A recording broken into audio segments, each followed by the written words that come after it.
I think it's about time that we hear some of your questions, because I'm sure there are some people out there with some burning questions that they'd like to ask, and we've in fact got the first one.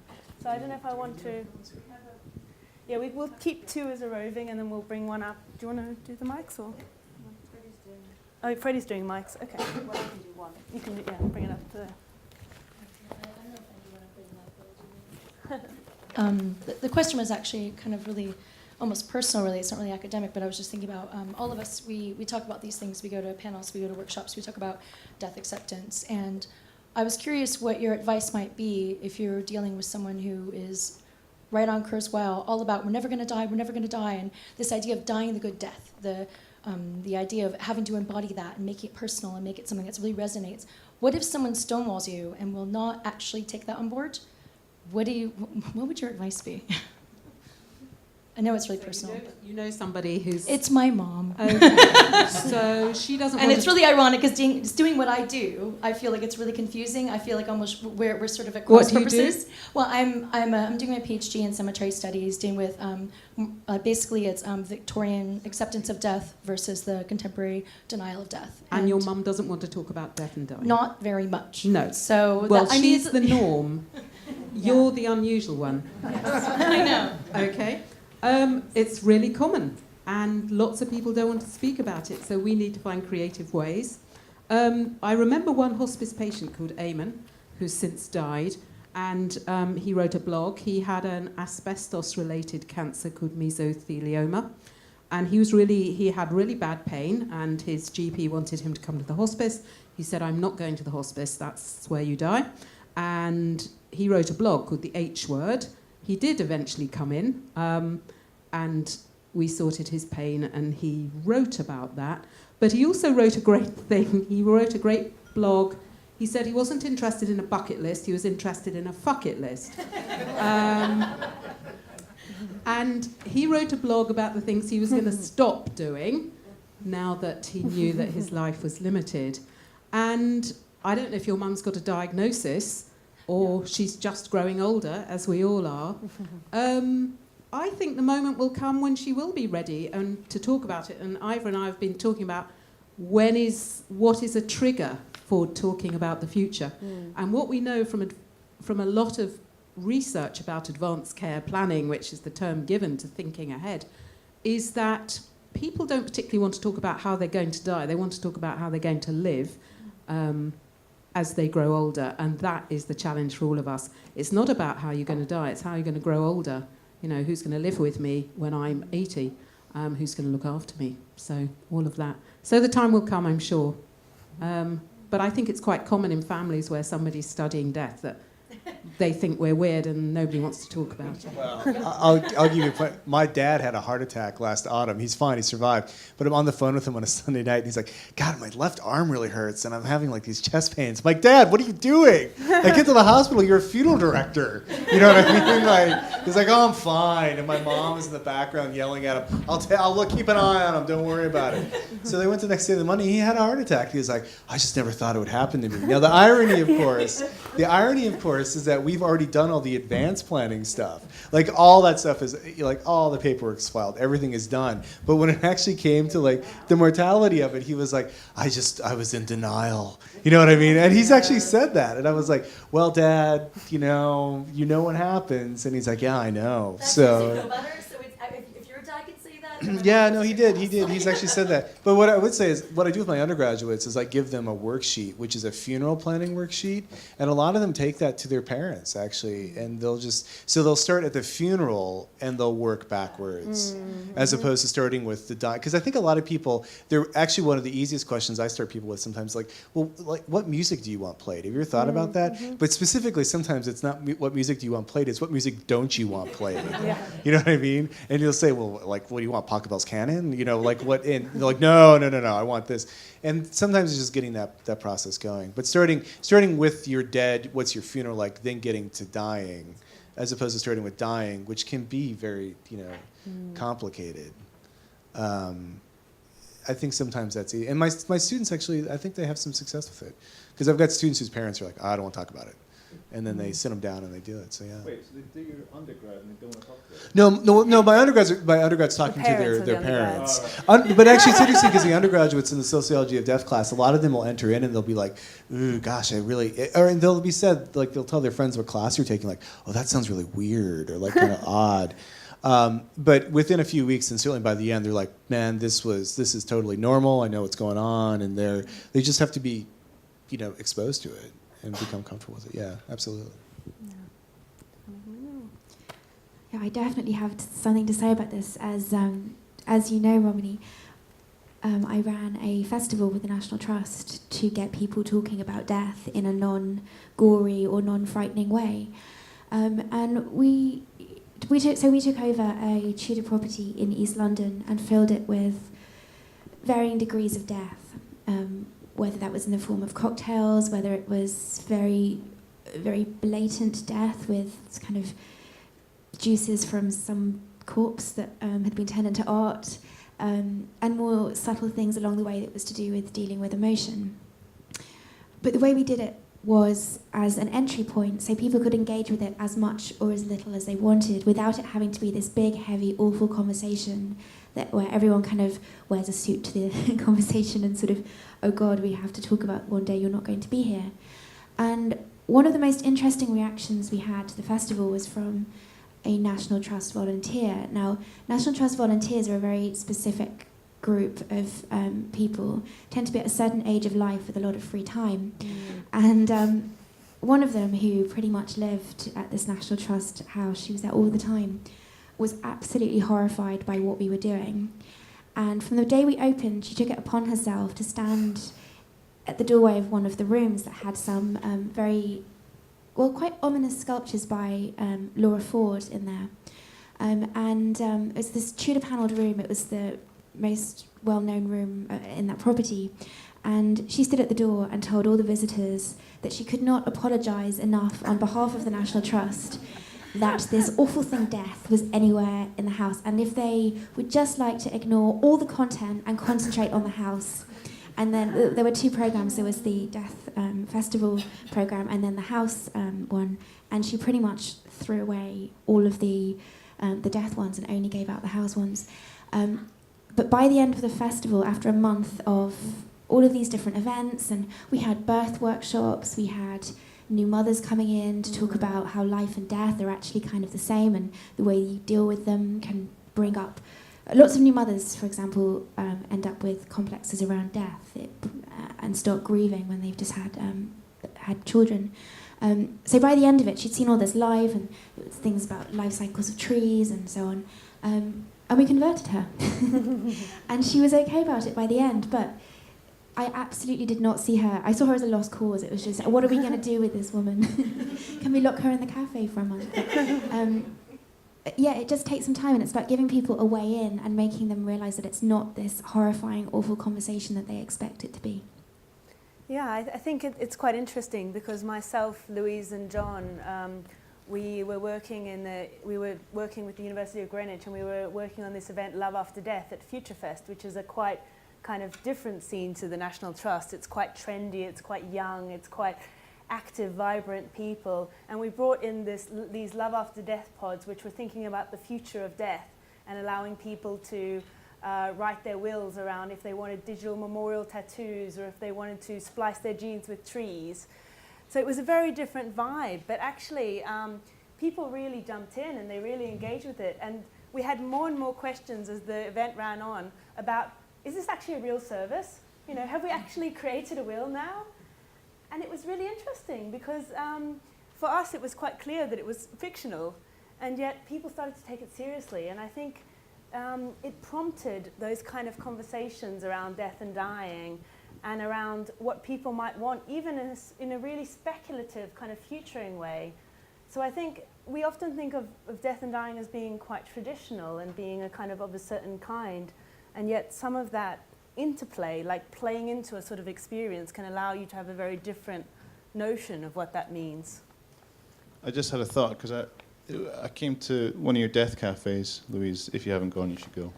Because what happened was this amazing thing of, we're sitting around the table and we're just having this chat and blah, blah, blah. And it was like, people having very kind of like aspirational conversations, and I was like, oh, I was like, you know, what was the question? I said, like, how would you not want to die? Yeah. I went around the table and it was like, because I would hate to die in a plane crash. And I was like, next. And it went around 3 or 4 people. And there's one girl who came and she was like, yeah, I'm doing all this research and I'm kind of doing stuff. I'm kind of interested in like the decay of the body and blah, blah, blah. And she just across the whole breadth of like this whole discipline of death and dying. And she went around and she was frozen. She's like, I don't want to die. Like, and she started like having this sort of moment when she was actually having to deal with it, and it was like this thing. I'm like, yeah. I was like, there you go. That's why you should come here, because you were obviously not thinking about it. Like you're wrapping it up in this kind of intellectual approach, and you're trying to box it in these things, which is like, and it's like you're actually having to deal with it, like stare it in the mirror, and like it's freaking you out. And it's like for me, like if it doesn't freak you out, you're not thinking about it properly. So like it's kind of like I'm guilty of it. Like it's we kind of alluded to Ernest Becker. Like he talks about death denial, and it's like this whole thing for me is like my own practice. All this work is in effect my own denial about the fact that I'm going to die. And I think on that note about denial that you're going to die, we have another question from the audience. If anyone thinks of a question in the middle of when we're talking, you can just pop your hand up so I know there's another one waiting, and then I'll bring the conversation round. John. I don't have one question, I have several. But they might be short. I mean, the answers might be short. But I also want to say something. I'm here not because, well, I know about this evening, not because of an interest in death, but because of an interest in life, and Stacey in particular. But I am also trained as a funeral celebrant. And so I have read the good Funeral Guide? Funeral Guide, although a couple of years ago, so it might be a new issue. And so I have had done a lot of thinking about. And one of the things which is you talked about a bit was the tailoring a funeral to the person, to really, really celebrate that person's life and capture that person. And my training certainly taught me how to do that.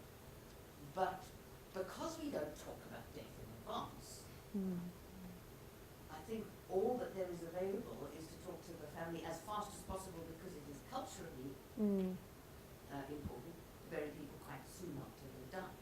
So there is a very urgent and impossible timetable to really capture that person, unless there's been some knowledge of the person before and some working on it before, which is why I think that the whole kind of work with hospices and Macmillan nurses and things like that is really important, and your festivals and conferences which are getting people talking, because otherwise everybody just has their funeral plan and the thing grows on, and I know just how awful not only crematorium funerals can be, but also church funerals. They can be hideously wrong about the person. So I'm very interested in that aspect. Yeah. But my other little questions are, who studies? I mean, the sociology of death students presumably just get it as part of a sociology degree. But who does postgraduate studies? Who are your students? Is one of my questions. And I'd also be very interested in seeing your worksheet. Okay, so I don't know if Louise and John want to grab that. Yeah, well, just very quickly, I'd say we have PhD students come in from all over the world. I've got a student from China, a student from Brazil, student from America. And is it a sort of academic interest? Academic, but also design. Yeah, I mean, it depends. Like, a PhD is going to be what a PhD is. That was a horrible definition. But but they're all working on their own different research projects, and that would be that way. The undergrads, it is a course, Sociology of Death, that's been offered for years. I think it's interesting to keep in mind too that the first Sociology of Death classes started being offered in 1970, 71 at university level. I mean, this idea of that kind of class has been around for a long time, and there are people studying this all over, probably all over the place as far as that goes. It just sometimes, I have the luxury, the real privilege of being at a center like I am. And that is, hands down, the truth. It is rare to find a center like the Center for Deaf and Society. Well, you're not going to find another one like that. So that is rare. But there are plenty of people working at all different levels. And in fact, the Center for Deaf and Society has its annual June conference on June 9th and 10th in the lovely city of Bath. Death at the margins of the state, if you're interested in death and power and politics. And people from all over the world are coming in for a 2-day conference on that.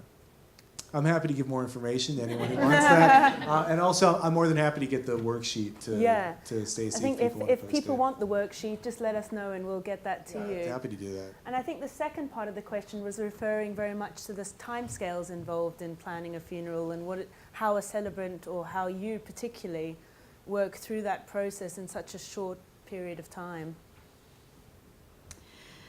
So that's an interesting one. And I, at the moment, think if I have 2 weeks to sort out a funeral, that's a luxury. That's a long time. I often have 3 days, depending on the funeral director and the circumstances. It can be very quick. From different cultures, it can be 24 hours. But for a very British funeral, around 2 weeks is usually quite standard. You identified a problem. So one thing is people talking about death before they actually die. The other is funeral pre-planning. The most unhelpful situation I've ever found myself in with bereaved families is where the person who's died has refused to have any conversations about the fact they're going to die or their funeral whatsoever, but individually has put together a plan, usually on a tape, and kept it under their bed. And the worst funerals I have ever done, the funerals that just do not serve their purpose, where everyone leaves feeling awkward and uncomfortable and like their needs have not been met, for example, I did one, and 3 sons couldn't find their father's funeral plan and didn't want to find it either. And when we put together this funeral that was based on their needs, so they'd chosen some hymns that were really important to them, or the poems they wanted, songs that they remembered from their childhood. We had this lovely funeral until at the 11th hour, their father's funeral plan was found under his bed. And it was on a cassette that had been recorded 20 years ago. And he'd been very specific about the order of things, the music he wanted, the hymn he wanted, the poetry he wanted. And 1, it didn't flow. 2, no one understood why he'd chosen these things. 3, it was completely out of date because it was 20 years ago. 4, it was on cassette and we could barely play it. And it was an atrocious funeral. The family were really keen that they would go with his wishes in that scenario. But it really highlighted to me the importance of, please don't just write down your music choices and whether you want to be cremated or buried and not have a wider conversation. The best thing you can do with a funeral plan is use it as a way of opening up a conversation with the people who will be affected by that funeral, because they're the people who will be attending it. Whether the dead are at their funerals or not, I don't know, but I know that the living definitely are.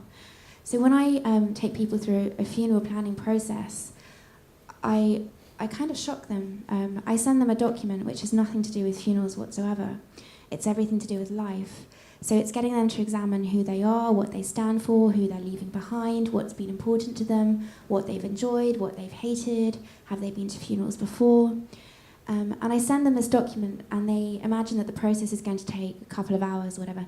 6 months later, I'm often still waiting for this document because those questions are tricky. But then if they actually go through the process and work out the answers of who they are in life and what it is they're leaving behind, their funerals can be absolutely incredible and totally transformational in terms of grief for the people left behind. These are people you know about in advance. Yeah, and they are a very small bunch. I was going to say very quickly, one quick thing I always tell my students, but anyone who would do all this, always write it out in pencil, not pen. Because with pencil you can change your answers. Because I think everybody needs to be open to changing their answers. Because like something from 20 years ago, man. Yeah, it would, yeah. Yeah, and who, just to add to that, it's really important to think who's actually attending this funeral. 20 years ago, it may have been his wife, and she would have been the most important mourner. By the time it got to his funeral, his wife had died. It was then about his children, who were a totally different age. So it's really important just for it to be a flexible, ever-changing thing that is dependent on your life circumstances. How do we get people to talk about death? I mean, we are the minority. how do we get it to be the majority? I mean, I know about death cafes, very nice having something in the National Trust, but not, the man in the street is not going to go to a National Trust thing. We have, through the process of medicine, we have medicalised death. People no longer or very seldom die at home. Most people now die in hospital. So that whole aspect has been sort of taken away from them. People think, oh, that's nice, it's nice and sterilised, it's in hospital. I don't need to think about the actual process of dying because it's all taken care of. And I'm afraid that I think we still are working through that generation of you know best, doctor, and I'll just do whatever you say, doctor. The baby boomer generation are coming through now, who are, we want it like this because that's how we want it, and you're going to do what I say. That generation is coming through now, but not here yet. And with the continuing super specialisation and medicalisation of death, are they going to actually know any better? They may be able to plan the most fantastic party for their wake that has been seen on the planet, but are they going to still be completely in the dark about the process of their actual dying? And how do we make that so the man in the street can talk about it and just think about it as perfectly normal, as it used to be when people died at home?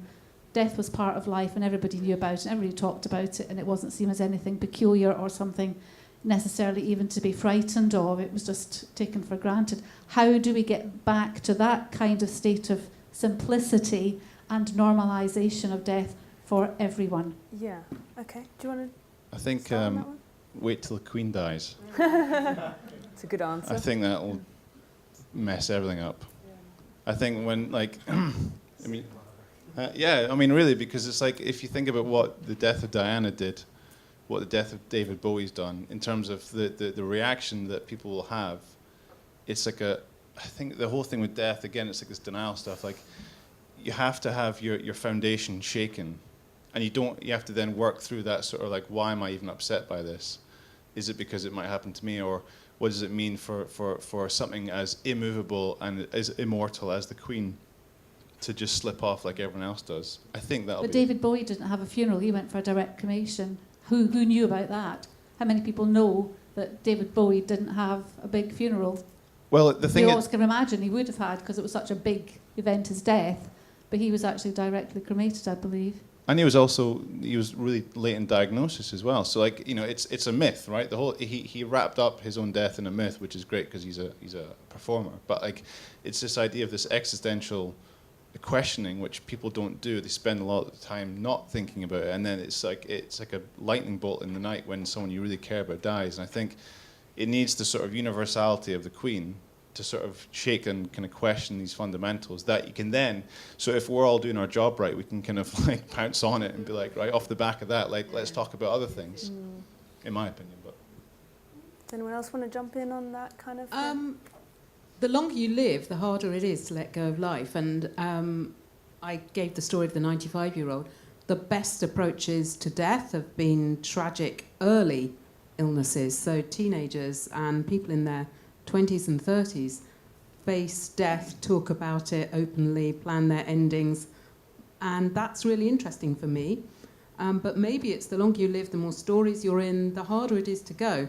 And I remember when my father was 92, he said, well, I really don't want to die. I want to see my granddaughter get married. She said to him, you'll have to live till 140, Dad, because I've got grandpa, because I've got no plans. So I don't think it's going to come simply, but I agree these major events like the death of the Queen will have an impact.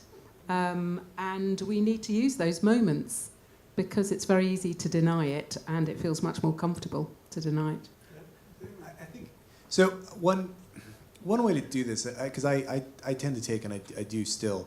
I'm always wanting to challenge the denial argument, because actually I'm not. I don't think, and I don't think it's been borne out, that there is widespread death denial, in as much as we talk and hear about death every day. It's an everyday occurrence. We hear about people dying. What we don't do, and we don't hear about, is we don't think about our own personal death. So that's the shift, right? So how do you get everyone to think about my own personal death, me dying, death of the self?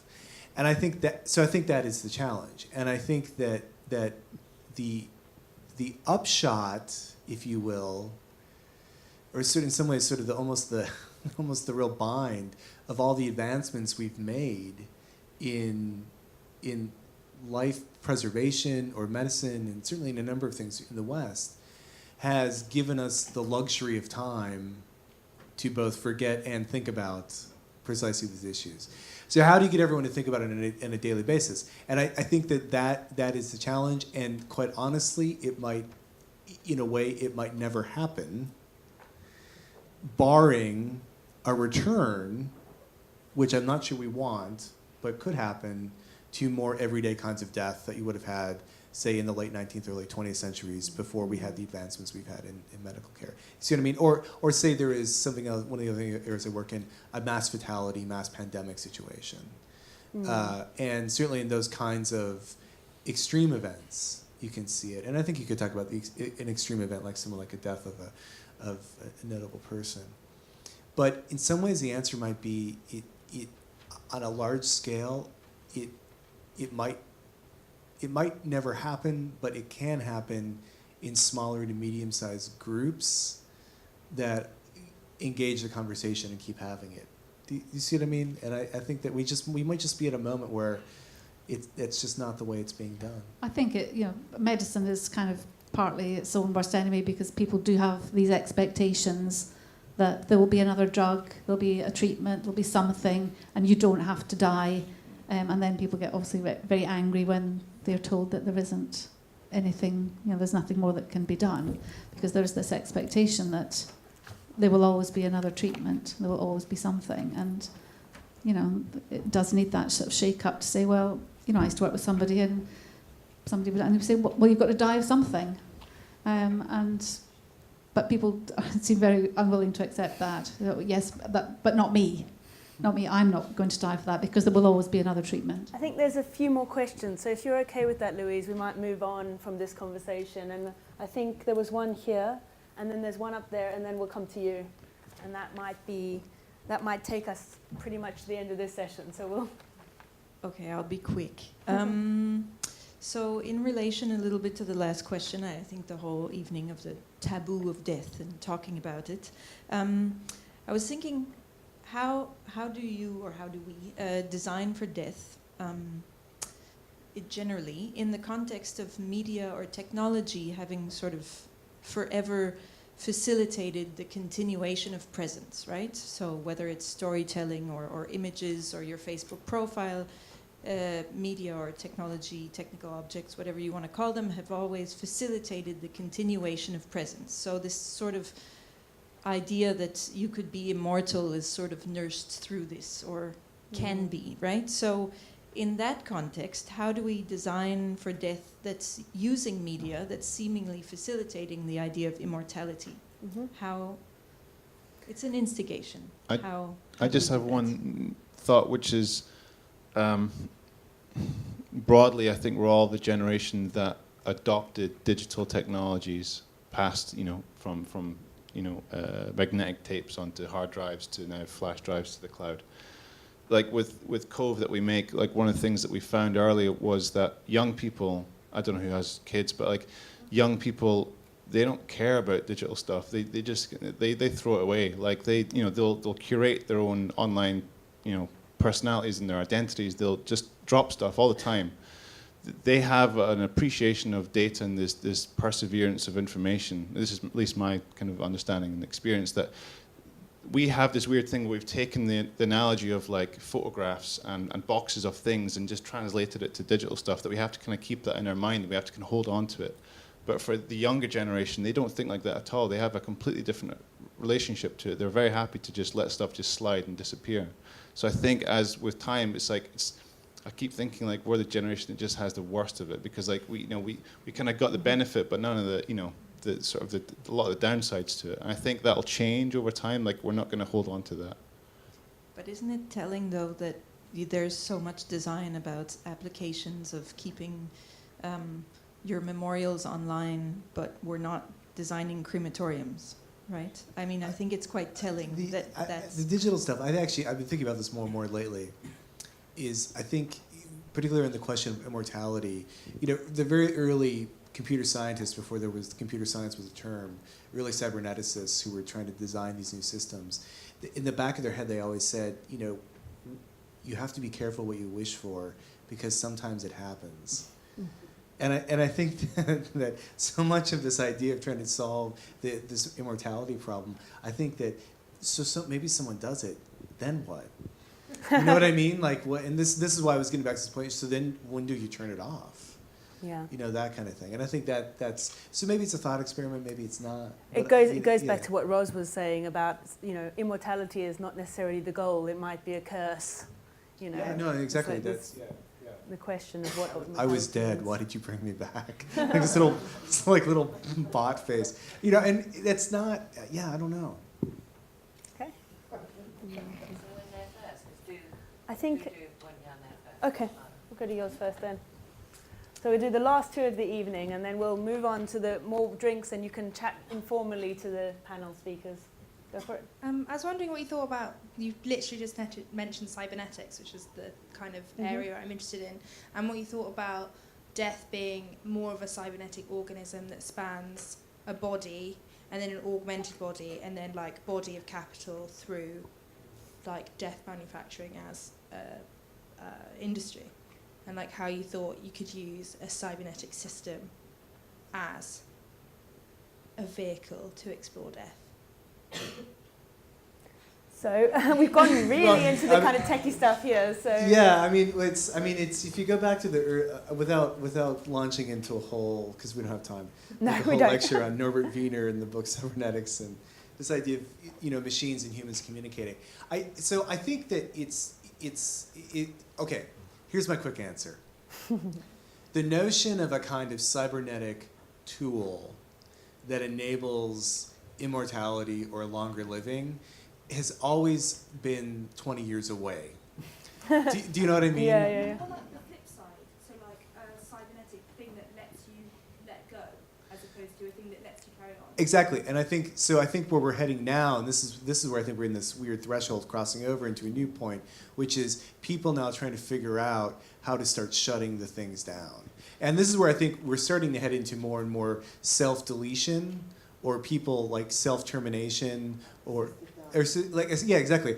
And I think so much assisted dying. I think the assisted dying debates about our physical bodies are absolutely, we're about to bridge into the idea of like just suddenly like terminating, shutting down systems. And there's self-deletion programs. Google has got something set up to try and do that. Whether or not, we'll see how it works. Because of course, once you get into digital, like, is it really gone? Like, how wiped are we talking about things? Yeah, the kind of stuff. question of Facebook Yeah. deactivation versus right, exactly, deletion. yeah, and I think so. For a long time, Facebook stopped doing this, and I think it was the right thing to do. For a long time, Facebook would describe a person.